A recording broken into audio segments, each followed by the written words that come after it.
ఇది hands cutting video. So చిన్ని పాపకి ఎల్బో హ్యాండ్స్ వరకు చెప్పారు. అండ్ ఎల్బో హ్యాండ్స్ తర్వాత కొంచెం ప్రిల్స్ లాగా పెట్టాలి. సో ఎల్బో వరకు నేనేం చేశానంటే ఒక 6 ఇంచెస్ తీసుకున్నాను పొడవు అనేది. సో ఇది ఒక 6 ఇంచెస్ తీసుకున్నాను. సో నెక్స్ట్ క్రాస్ అనేది ఎప్పట్లాగే 2.5, ఇది నార్మల్గా 2.5, 2 అలా కామన్గా తీసేసుకోవచ్చు. ఏ వేటికైనా సరే తీసేసుకోవచ్చు. సో చేతి లూజు వచ్చేసరికి 4 ఇంచెస్ ప్లస్ 1.5 ఇంచ్ ఖర్చు అవుతుంది. సో చంక క్రాస్ దగ్గర మనం ఏం చేస్తామంటే 6 ఆర్ 7 ప్లస్ 1.5 ఇంచ్ ఖర్చు, 2 ఇంచెస్ కానీ, ఇంకా హ్యాండ్ కాబట్టి 1.5 ఇంచ్ సరిపోతుంది. సో నెక్స్ట్ ఏం చేస్తామంటే చంకని ఎలా డ్రా చేస్తామంటే క్రాస్ ఇదిగోండి చూసారు కదా. సో ఈ స్కేల్ పెట్టేసి షేప్ స్కేల్ పెట్టి ఇలా తీసుకుంటాము. నెక్స్ట్ దీని నుంచి ఒక 1/2 ఇంచ్ లైట్గా ఇలా కర్వ్ తీసేసుకుంటాం. ఇక్కడ నుంచి అలాగో ఖర్చు యాడ్ అయిపోతుంది కదా. సో అలా. సో దీనికి ఏంటంటే పాపకి చిన్న హోల్ టైప్ పెట్టమన్నారు. నేను బ్యాక్ నెక్ కూడా, సో బ్యాక్ నెక్కి ఈ షేప్లో హోల్ పెట్టాను.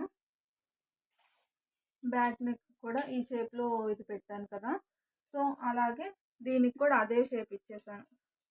ట్రయాంగిల్ షేప్ వచ్చేలాగా హోల్ ఇచ్చేసాను. ఏంటంటే ఒక 1.5 ఇంచ్ ఇది విడ్త్, లెంత్ అనేది 2 ఇంచెస్. మరి ఎక్కువ పెడితే బ్రాడ్ అయిపోతుంది కదా. సో చిన్ని హోల్ లాగా పెట్టేస్తాము. నెక్స్ట్ కింద ఫ్రిల్స్ వచ్చేస్తుంది. ఇది చూసారు కదా. సో ఇది hand cutting. So hand cutting కూడా చూసేయండి.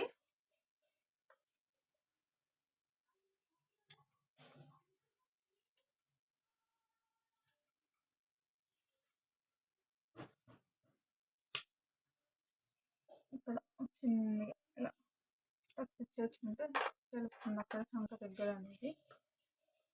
నెక్స్ట్ హ్యాండ్ కూడా చిన్ని పాపే కదా, మనకి ఇదనేది ఎక్కువేమీ ఉండదు. హ్యాండ్ లూజ్ కూడా చిన్ని టక్స్ అక్కడ 4 ఇంచెస్ దగ్గర ఇచ్చుకుంటే మన కుట్లు అనేది అవి గీతలు ఉన్నా లేకపోయినా టక్స్ సరిపోతాయి.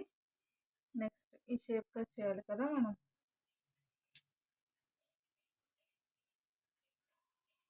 ఇక్కడ నుంచి ఇలా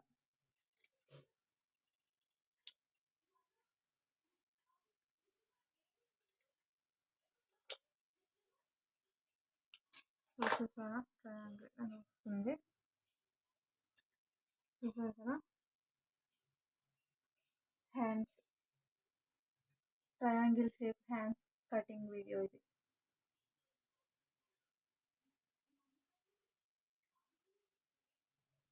వచ్చేస్తా